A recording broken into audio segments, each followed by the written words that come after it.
juga yang lambat. Idealnya 0,5 sampai 1 kg dalam seminggu. Batas amannya adalah 1,5 sampai 2,5 kg per minggu. Ini masih dikatakan wajar. Namun jika melebihi batas ini sebaiknya berhati-hati karena mampu membuat tubuh mengalami abnormalitas metabolisme dan lain-lain. Kemudian ini ada cara menghitung kalori yang dibutuhkan oleh tubuh sesuai dengan IMT.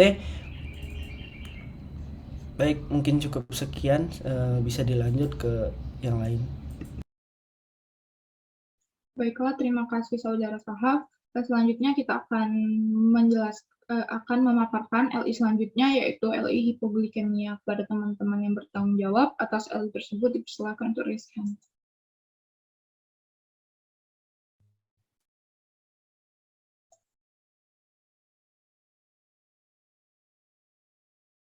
Baiklah, pada Saudari Yuni dipersilakan.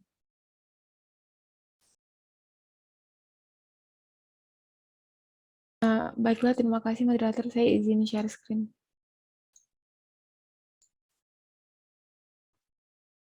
Baiklah, di sini saya akan memaparkan mengenai isu hipoglikemia. Pertama, hipoglikemia merupakan keadaan penurunan konsentrasi glukosa di plasma dengan atau tanpa adanya gejala dari sistem autonom dan neuroglikopenia. Nah, hipoglikemia ini ditandai dengan menurunnya kadar glukosa darah hingga di bawah 70 mg per dl. Namun gejala dari hipoglikemia umumnya itu tidak terlihat hingga kadar glukosa mencapai di bawah 55 mg per dl dengan atau adanya Whipple's triad, yaitu gejala-gejala hipoglikemia seperti kadar glukosa darah yang rendah, dan gejala ini juga dapat berkurang dengan adanya pengobatan. Hipoglikemia itu sering dialami oleh pasien DM tipe 1, diikuti oleh pasien DM tipe 2 yang diterapi dengan insulin dan sulfonylurea. Namun hipoglikemia juga dapat terjadi pada pasien yang non-diabetik, walaupun kasusnya relatif lebih jarang. Hipoglikemia merupakan efek samping paling umum dari penggunaan insulin dan sulfonylurea pada terapi DM tipe 2. Nah, mekanisme dari obat ini tuh yaitu dengan mencegah kenaikan glukosa darah dan bukannya menurunkan konsentrasi glukosa. Lalu selanjutnya, kurangnya asupan makan juga dapat menjadi faktor resiko terjadinya hipoglikemia. Hipoglikemia diperkirakan menjadi penyebab kematian pada 2-4% pasien DM tipe 1, dan angka kejadian hipoglikemia pada pasien DM tipe 2 juga beberapa kali lipat lebih rendah dibandingkan DM tipe 1. Risiko hipoglikemia dapat dikaitkan dengan penggunaan insulin atau sulfonylurea dan glinit, pengubahan dosis obat, dan juga pengubahan gaya atau aktivitas hidup yang terlalu drastis. Gejala hipoglikemia itu tidaklah spesifik per individu, jadi dapat ditegakkan juga dengan adanya Whipple's triad. Gejala hipoglikemia dikategorikan menjadi dua, yaitu yang pertama neuroglikopenia, atau gejala yang berhubungan langsung dengan otak apabila terjadi kekurangan glukosa darah. Otak sangat bergantung terhadap suplai yang berkelanjutan dari glukosa darah sebagai bahan bakar metabolisme dan super kognitif. Jika level glukosa darah menurun, maka disfungsi kognitif tidak bisa terelakkan. Nah, gejala yang kedua yaitu gejala autonom, yaitu gejala yang terjadi sebagai akibat dari aktivasi sistem simpatoadrenal sehingga terjadi perubahan persepsi fisiologi.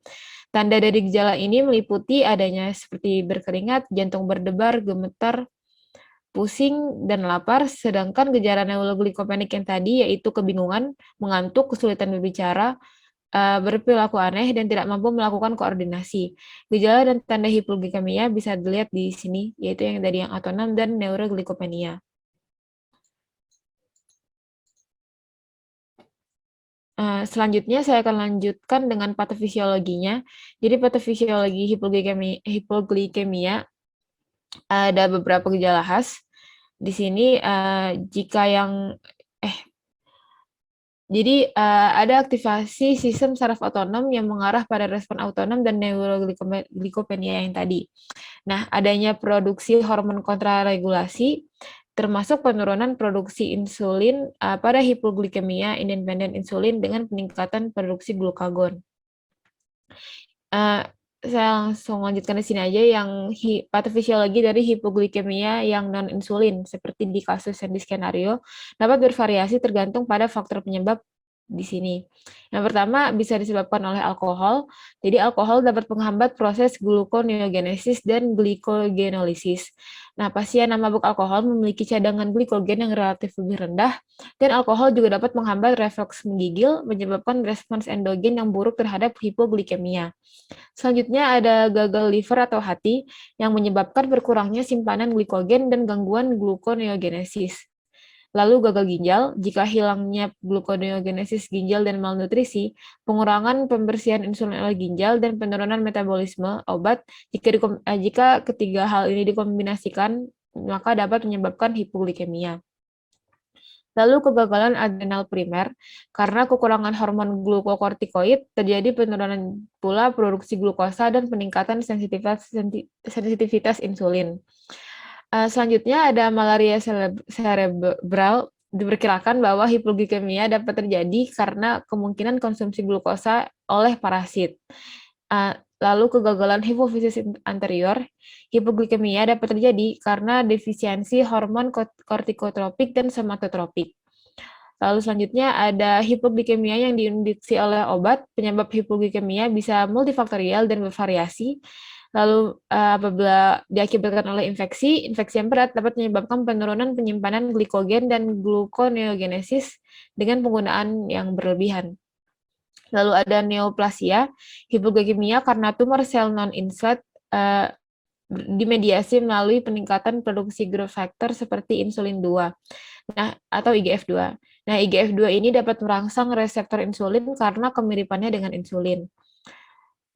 Lalu selanjutnya ada penyakit penyimpanan glikogen, ada akibat insulin atau antibodi reseptor insulin, dan juga akibat operasi bypass lambung.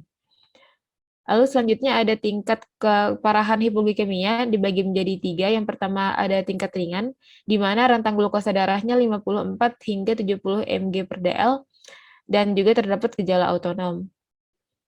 Selanjutnya ada tingkat sedang, rentang glukosa darah mencapai 40 sampai 54 mg per dl, terdapat gejala autonom dan juga neuroglikopenia. Dan yang terakhir adalah hipoglikemia berat, glukosa darah mencapai kurang dari 40 mg per dl hingga terjadi kerusakan sistem saraf pusat dengan gejala perubahan emosi, kejang, stupor, atau penurunan kesadaran. Sekian LI hipoglikemia yang bisa dibawakan oleh saya, mungkin bisa dilanjutkan oleh teman saya. Terima kasih. Baiklah, terima kasih Yunita. Saya izin menambahkan informasi terkait hipoglikemia.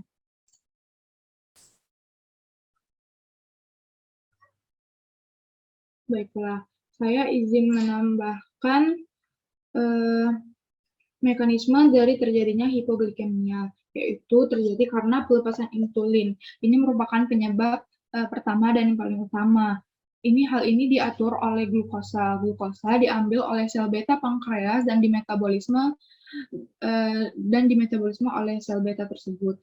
ATP yang dihasilkan menghambat saluran K+ ATP sensitif. Depolarisasi berikutnya membuka saluran kalsium yang bergantung pada tegangan sehingga Ca2+ masuk ke dalam sel. Peningkatan konsentrasi kalsium intraseluler kemudian memicu pelepasan insulin. Sulfonylurea yang digunakan sebagai obat antidiabetik oral merangsang pelepasan insulin dengan cara secara langsung menghambat saluran K+ yang peka terhadap ATP. Pelepasan insulin dirangsang tidak hanya oleh glukosa tetapi juga oleh asam amino dan jumlah hormon gastrointestinal seperti glukagon, sekretin, gastrin, glukosa dependent insulin relieving peptide atau GIP, dan cholecystokinin atau CCK serta oleh somatotropin. Tindakan hormon gastrointestinal bertanggung jawab atas fakta bahwa asupan glukosa oral menghasilkan pelepasan insulin yang lebih besar daripada jumlah yang sama dari glukosa yang diperkenalkan oleh sekutu parenter. Kelebihan insulin biasanya akibat insulin dosis tinggi atau antidiabetik oral obat selama pengobatan diabetes mellitus. Sebagai aturan overdosis menjadi nyata ketika kebutuhan insulin jatuh pada aktivitas fisik. Kelebihan insulin juga sering terjadi pada bayi baru lahir dari ibu yang mengalami diabetes. Konsentrasi glukosa dan asam amino yang tinggi dalam darah ibu akan menyebabkan stimulasi